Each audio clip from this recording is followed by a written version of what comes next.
Oke, baik. Selamat pagi anak-anakku sekalian. Kali ini saya akan menjelaskan mengenai salah satu materi yang cukup penting di kelas 12 ini. Mungkin kalian di kelas 11 sudah pernah membahas ini, tapi saya akan mengulas lebih lanjut lagi. Oke. Nah, yang akan kita bahas kali ini adalah mengenai upaya mempertahankan kemerdekaan Indonesia. Oke, sebelum saya lebih lanjut membahas lagi, mengapa judul yang kita pakai sekarang ini adalah mempertahankan kemerdekaan? Jika judulnya adalah mempertahankan kemerdekaan, berarti ada sesuatu yang harus dipertahankan. Nah, pertanyaan kenapa kemerdekaan kita perlu dipertahankan? Contohnya seperti ini, kamu punya pacar. Yang kamu punya pacar nggak mungkin mempertahankan dong. Nah, yang punya pacar, kalian pasti akan mempertahankan sekuat mungkin pacar kalian itu. Nah, sama dengan kemerdekaan Indonesia yang didapat pada tanggal 17 Agustus 1945. Nah, waktu itu setelah Indonesia merdeka di tanggal 17 Agustus, tidak lantas membuat bangsa Indonesia tiba-tiba hura-hura pesta-pesta gitu. Nggak kayak gitu. Ternyata setelah kita melakukan proklamasi kemerdekaan pada tanggal 17 Agustus 1945, banyak hal-hal yang ternyata mengancam keberadaan ataupun eksistensi dari bangsa kita. Nah, kita akan lihat sebenarnya siapa sih yang mengancam dari eksistensi kemerdekaan bangsa Indonesia. Nah, secara garis besar kita akan membahas ada dua yang mencoba mengambil kembali, mencoba menghilangkan kembali kemerdekaan dari bangsa Indonesia. Yang pertama, ini berasal dari luar negeri. Yang kedua, dari dalam negeri.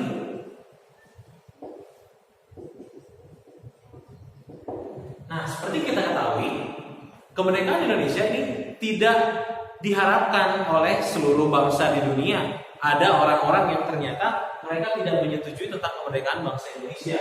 Yang pertama, ancaman dari luar negeri ketika proklamasi kita dikumandangkan oleh Soekarno dan Hatta. Ancaman yang pertama yang menginginkan kemerdekaan itu tercabut kembali dari bangsa Indonesia itu berasal dari Jepang. Ya, Jepang, bangsa yang sebelumnya menjajah kita. Jepang ini adalah bangsa yang sama-sama sebenarnya mengancam kemerdekaan bangsa Indonesia karena kenapa? Seperti kita ketahui, Jepang ini adalah negara yang kalah perang. Ingat, di Perang Dunia Kedua, Jepang ini masuk ke blok yang mana? Ya, Jepang ini masuk ke blok sentral bersama Jepang, ada Jerman, dan juga Italia. Nah, tiga negara ini adalah tiga negara yang kalah pada Perang Dunia Kedua. Nah, Indonesia waktu itu pada tahun 1942 sampai 1945 kita ini adalah jajahannya mereka. Nah, waktu itu mereka kalah sama siapa? Mereka kalah sama sekutu. Nah, kalau kalian ngerti, kira-kira kalau sebuah perang terjadi dan hasilnya sudah dapat ditentukan bahwa bloknya Jepang yang kalah, kira-kira nasib wilayah yang dikuasai sama Jepang jadi gimana? Ya diambil alih sama sekutu. Nah, di sini kenapa Jepang yang menjadi ancaman? Karena Jepang waktu itu kebingungan. Karena kenapa? Jepang ini kan banyak nih tanah jajahannya. Tapi ketika mau melepas Indonesia, ini sangat kesulitan. Karena kenapa? Karena kita tiba-tiba proklamasi tanggal 17 Agustus.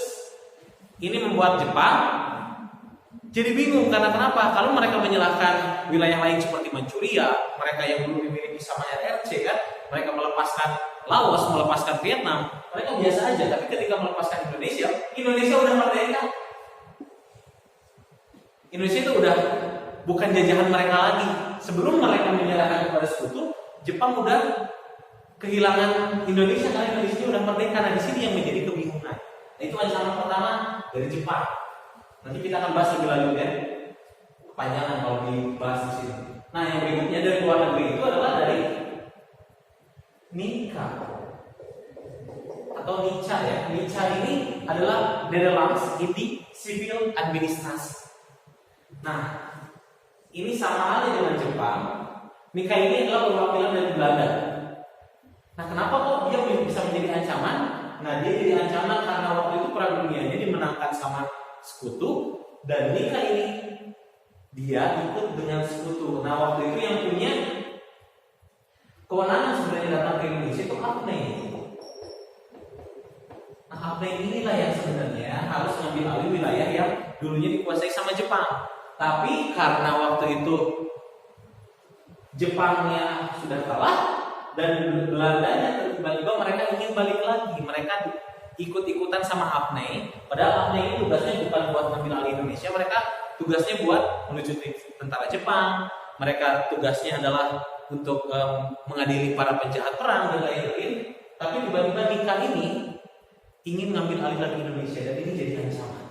Oke, nanti kita bahas lebih lanjut. Yang berikutnya adalah ancaman dari dalam negeri. Ternyata bukan cuma orang-orang dari luar negeri saja yang tidak menyukai adanya kemerdekaan Indonesia 17 Agustus.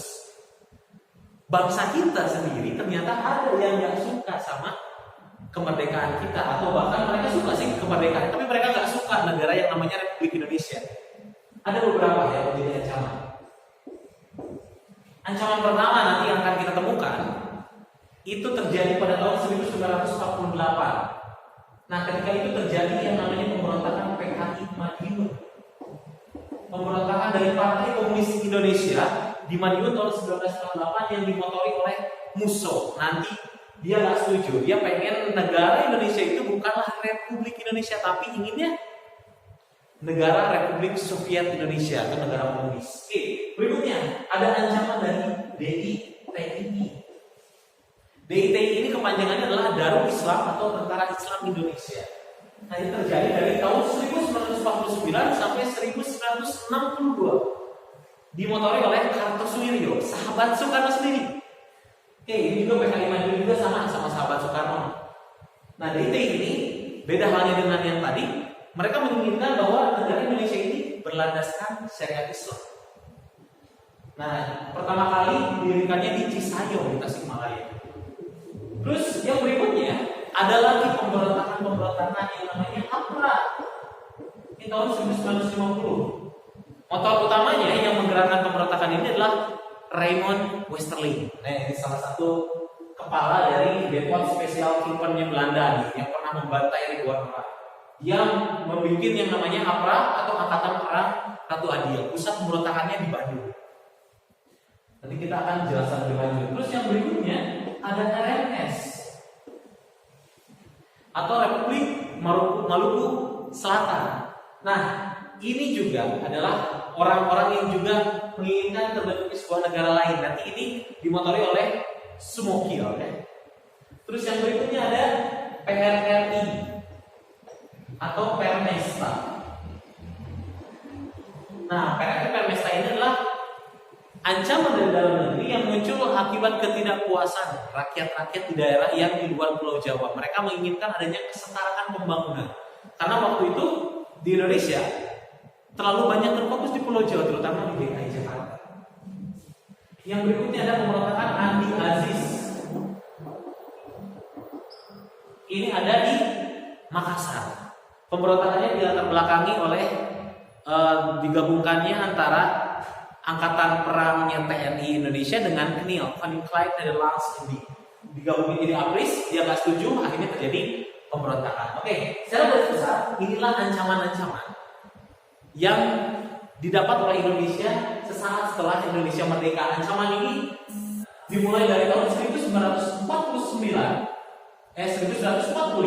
sampai 1949.